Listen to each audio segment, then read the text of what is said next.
जो गुनहगार है उनको फांसी हो, हमारी एक ही मांग है। गवाही की वजह से ही आज जो मेरे बीच में नहीं है, कहीं परिस्थिति में ये मर्डर हो गया है। तो मेरी मौजूदगी संत कबीर नगर जिले के पोस्टमार्टम हाउस पर है। यहाँ पर आप भीड़ देख सकते हैं। लगातार जिले में क्राइम की घटना बढ़ती जा रही है और अंकुश नहीं लग पा रहा है। यहाँ एक दिन पहले बैरमपुर गांव के रहने वाले एक युवक की डेड बॉडी मिलती है, वो भी लगभग 1 महीने पहले उनके परिवार द्वारा कोतवाली में एप्लीकेशन दिया जाता है और नामजद भी दिया जाता है, FIR भी दर्ज होता है। लेकिन क्या कुछ मामला है, यहाँ भीड़ क्यों इकट्ठा हुई हम जानेंगे। क्या कुछ मामला है, यहाँ काफी संख्या में लोग जुटे हैं। ये मामला चूंकि बहुत गंभीर है, बैरमपुर का मामला है और लगभग मेरी जो जानकारी में जो लोग बता रहे हैं 1 महीने से ऊपर हो गया है। एक टेम्पो चालक नाम के दलित समाज का लड़का था, वो अपनी रोजी रोटी के लिए, पेट पर्दे के लिए फैलाबाद ऑटो रिक्शा चलाने का काम करते थे।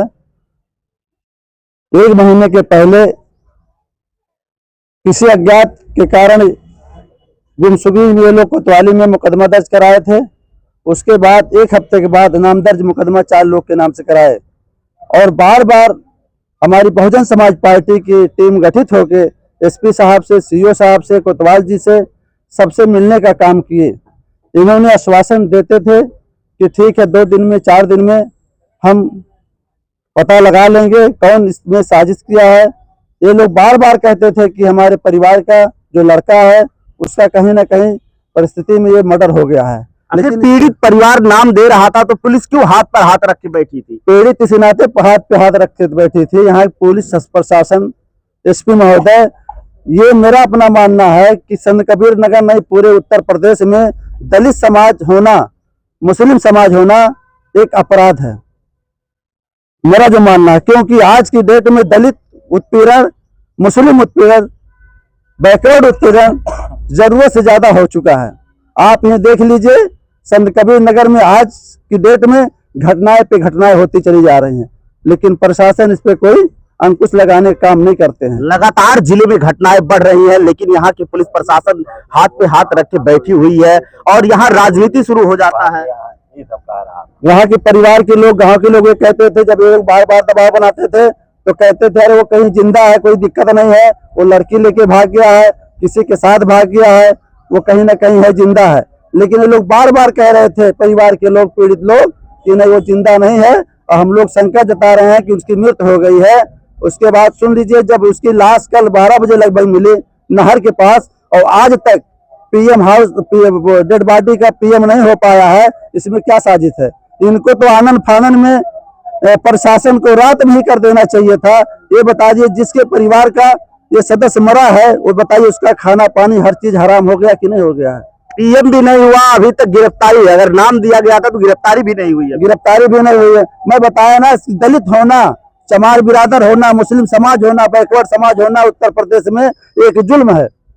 इनके साथ अत्याचार दिन पर दिन बढ़ती जा रही है। क्या कहना चाह रहा है घटना? देखिए, घटना क्योंकि शासन की जो मंशा है, शासन हमेशा दलितों के साथ उत्पीड़न किया है, चाहे वो जिसकी भी सरकार रही हो।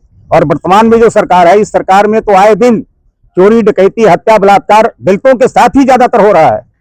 और दलित होने के नाते आज जो पर्दाफाश नहीं हो पा रहा है, इसका मात्र दलित होने के नाते, चमार जाति का होने के नाते इसका पर्दाफाश नहीं हो रहा है। क्योंकि हम लोग 13 तारीख को इनके घर गए थे, पूरा प्रतिनिधि मंडल बहुजन समाज पार्टी का 13 तारीख को पीड़ित के घर गए थे। वहां सारी जानकारी करने के बाद SP महोदय से हमने बात किया। SP महोदय ने कहा आप बिल्कुल धैर्य रखें, बहुत जल्द ही इसका हम पर्दाफाश कर देंगे। तब तक इनका FIR दर्ज नहीं हुआ था। उसके बाद 16 तारीख को बमुश्किल इन लोगों ने FIR दर्ज किया। जब FIR दर्ज किया, बाय नेम दर्ज किया। आपने क्यों नहीं गिरफ्तार किया? मैं ये नहीं कहता कि वो दोषी हैं, लेकिन आप कुछ तो पर्दाफाश करो, आपको जानकारी होनी चाहिए। आप पुलिस प्रशासन के लोग, आप कहते हो हम गड्ढे से खोद, कब्र से खोद के आदमी को, मुलजिम को निकाल लेते हैं। कहां से कब्र से खोद के निकालते हो? 1.5 महीने से ऊपर हो गया, अमन की मृत्यु को 1.5 महीने से ऊपर हो गया। ऊपर से उनके घर वालों को आप बता रहे हो जाकर के कि तो जो खून, वहां खून के छींटे हैं, वो कोई मुर्गी का छींटा, मुर्गी के खून का छींटा है, मनुष्य के खून का छींटा, उसका DNA टेस्ट के लिए दिया गया, DNA का रिपोर्ट आज तक नहीं आया है। तो जो शासन प्रशासन है इस समय, ये बिल्कुल जानिए एकदम बिल्कुल निकम्मी है। कहीं से कोई दिक्कत नहीं है, चाहे दलित की हत्या ही सरेआम हो जाए, उस पर कोई खुलासा नहीं होने वाला है, कोई खुलासा नहीं होगा। देखिए, बहुजन समाज पार्टी के यहाँ लगभग दर्जनों कार्यकर्ता है और यहाँ हम आपको दिखा दें कि पीड़ित परिवार है, इनकी माँ है, आप इनकी माँ है, मृतक की माँ है, पीड़ित परिवार पहुंचा है। लगभग गांव के सैकड़ों ग्रामीण यहाँ पहुंचे हैं, न्याय की गुहार लगा रहे हैं। क्या कहना चाह रही हैं? फांसी हो साहब, हमारी गाय फांसी होनी चाहिए। जी देखिए, हमारी ये मांग है, मैं बहुजन समाज पार्टी का जिला अध्यक्ष, इसलिए मैं मांग करता हूं, जो सरकार है सरकार से मांग करता हूं कि जो ये अमन नाम के लड़के का जो हत्या हुआ है, इस हत्यारे की जो भी सजा हो, ये सजा इसकी होनी चाहिए, उम्र कैद होना चाहिए, फांसी होना चाहिए, सब कुछ होना चाहिए। उसकी माँ की ममता बता रही है, उसकी फांसी होनी चाहिए।